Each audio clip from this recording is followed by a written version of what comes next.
medcram.com. Welcome to another MedCram COVID-19 update. And as we're recording this here on Friday, October 2nd, we are receiving news that the President of the United States, who has tested positive for the SARS-CoV-2 virus and has now come down with COVID-19 symptoms, is being transported to Walter Reed Medical Center.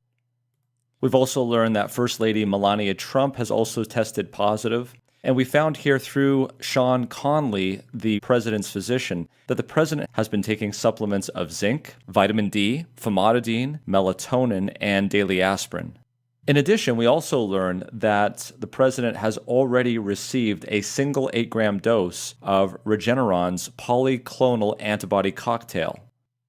Now, we've talked about this before in terms of the course of the disease, and we got some pretty good data early on that here we have the population of the patients. And what I call the first phase is where infection occurs.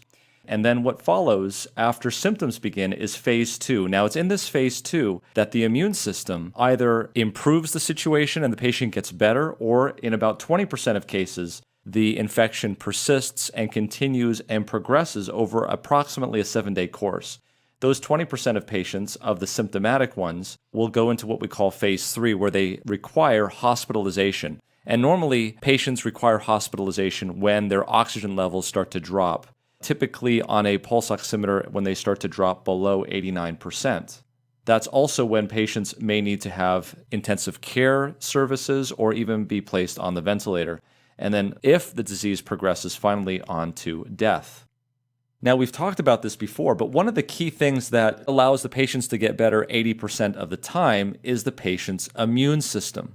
And this is where the president currently is at this point. Now, we are told that he is being transported to Walter Reed Medical Center. It's unclear whether or not the patient requires oxygen at this point or whether or not they just want to transfer the patient out of an abundance of caution.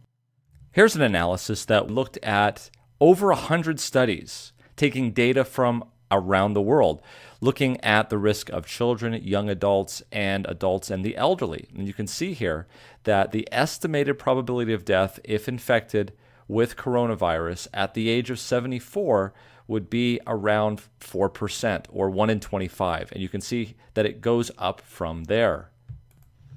Indeed, someone who is 74 years of age would have 5 times the rate of complications compared to someone who is 18 to 29. And in terms of death, the number goes to 90-fold. Now, Trump does have some risk factors that would elevate that 4% even higher. Number one, he's a male. And number two, he is overweight. The president's physical examination, which was done earlier this year on June 3rd, 2020, shows that the president's weight is 244 pounds and his height is 6 foot 3 inches, which puts his BMI at around 30.5. This would put the president at the low end of the obesity scale. What's pretty amazing to me is that his last physical, however, said that his blood pressure was 121/79. For someone who's 74 years of age, that's a pretty good blood pressure given his job. And of course, the other thing is that, well, he's the president of the United States, which means he's going to get top-notch care quickly. As we saw with Boris Johnson, time will tell us which direction things are going to go. Now, as we have mentioned, the immune system is very important here during this phase 2, as I like to call it. And according to many of the studies, patients on average spend about 7 days during phase 2 before those that progress to hospitalization and on to death potentially. And this article that was published recently in Science tries to explain why in at least 14% of these severe COVID-19 cases, that would be the case. And it seems as though there are 2 papers that in both cases show how the body's immune response can be crippled by certain diseases. And if you read, you'll see that scientists were actually onto this quite some time ago back in June. Interferon responses could explain susceptibility to severe COVID-19. So to understand how this works, you have to understand what interferon is. And there's a nice graph down here that explains it. Essentially, interferon is the way that cells communicate with each other that there is a virus loose. and it allows cells to upregulate proteins which can defend it against the virus and also kill the virus. So you can see here that there are uninfected cells that can actually detect the virus outside and produce interferons, and there's also infected cells that can detect the virus outside or inside and produce these interferons. There's type 1 interferons, which are represented by these yellow diamonds, and there's also type 3 interferons. And these type 3 interferons, they signal back to the epithelial cells and tell them to turn on these antiviral genes. However, what they're concerned about is that the virus can block the stimulation of these interferon genes, block the stimulation of antiviral genes by interferon, and also block function of antiviral gene products. Well, it seems as though that theory is bearing out because this was published here on September 24th, an article in Science titled Inborn Errors of Type 1 Interferon Immunity in Patients with Life-Threatening COVID-19. And what they found was that a gene mutation responsible for interferon was detected in many of these patients with severe COVID-19. Specifically, they showed that human fibroblasts with mutations affecting this pathway that was coded for in these genes are vulnerable to SARS-CoV-2 inborn errors of TLR3 and IRF7 dependent type 1 interferon. Now, those were the proteins that were coded by the genes with the mutations. The other article, titled Autoantibodies Against Type 1 Interferons in Patients with Life-Threatening COVID-19. And in this article, as you get older, it seems, antibodies actually bind this interferon and prevent it from doing what it's supposed to do. You can see here one of the titles, the autoantibodies neutralize the interferon alpha 2 and the interferon omega in vitro. In this study here, you can see that when you looked at healthy controls, these antibodies were essentially negative for antibodies against these specific interferons. Whereas the life-threatening COVID-19 and neutralizing anti-IFN alpha 2 autoantibodies, we could see here that they were either intermediate or high. Same thing over here, where we see that most of the life-threatening COVID-19 and neutralizing anti-IFN alpha 2 antibodies were elevated in these patients. However, in healthy controls, they were almost always negative, indicating that these autoantibodies seem to predict how the patients are going to do from a prognosis standpoint. And here is another graph that also explains it. Here we see on the x-axis different mutations from the first study that show that when you have these mutations, whether they be autosomal recessive or autosomal dominant, the level of interferon is going to be low in these situations because the cascade of protein that basically makes this interferon is going to be disrupted because of the mutations. Whereas over here, in this blue graph, we can see these are autoantibodies negative, so there's no antibodies, and these don't have the loss of function variance, which means that all of the genes are working perfectly and there's no antibodies. Notice how high the blue dots are. In other words, there's plenty of interferon that's around and available. In the far right graph, we see the autoantibodies positive without loss of function variance. So here clearly they are low again. So what this graph is showing is that in order to have a good interferon response, you have to make sure that you have no loss of function variance, in other words, no mutations in your genes, and you have to have no autoantibodies. If you have either mutations, which are those 6 on the left, or you have autoantibodies, which is that graph on the right, both of those situations could cause your interferon levels to be low and predispose you to having a very severe COVID-19 course.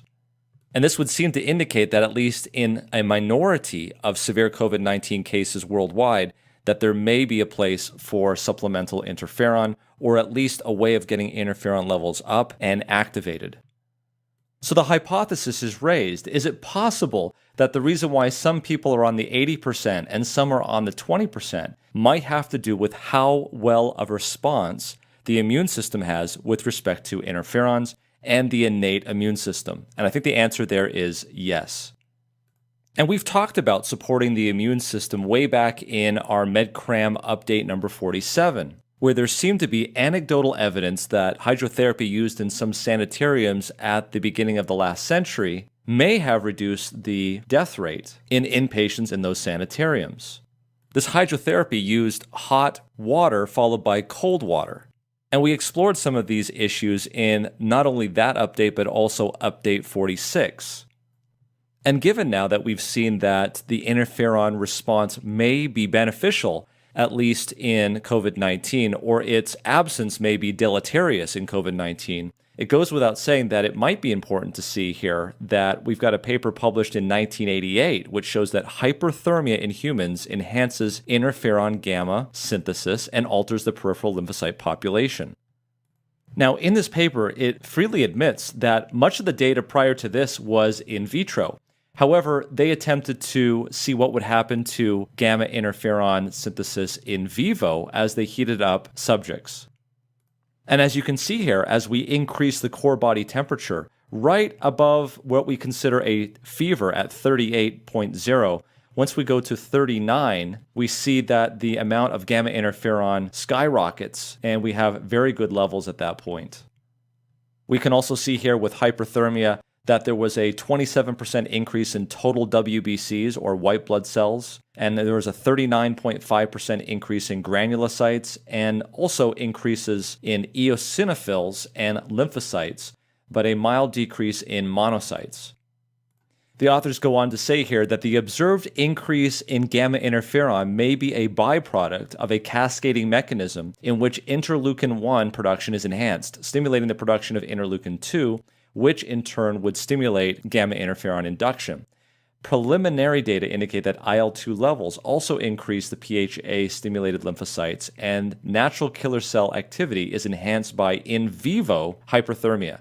Thus, these factors may be involved in gamma interferon enhancement.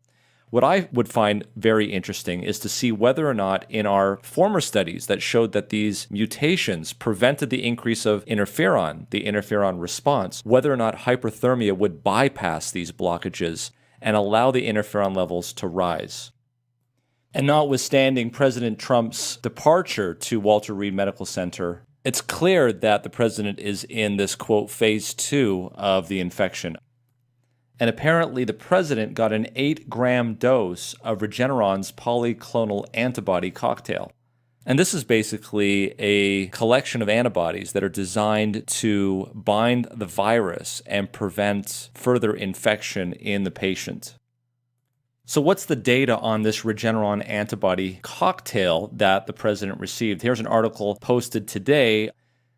And in that study that included 275 patients, the top dose of the treatment relieved symptoms in the subjects more quickly than placebo for those patients that didn't need to be hospitalized. And the company said that they were going to try to repeat this trial in a larger study to confirm these findings.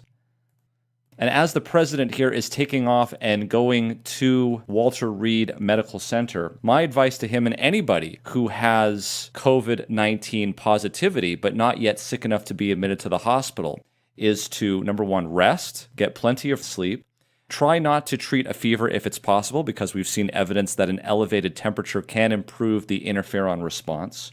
For those of you who are interested, I invite you to look at MedCram updates 46 and 47, and to continue the supplements such as vitamin D, zinc, and other things that we've covered and I've covered in update 59. So this is a breaking news update, and please stay tuned for further updates as we follow what occurs here with the president and hope that he gets better soon. Thanks for joining us. And don't forget to see all of our MedCram videos at our website, medcram.com. We'll see you next time.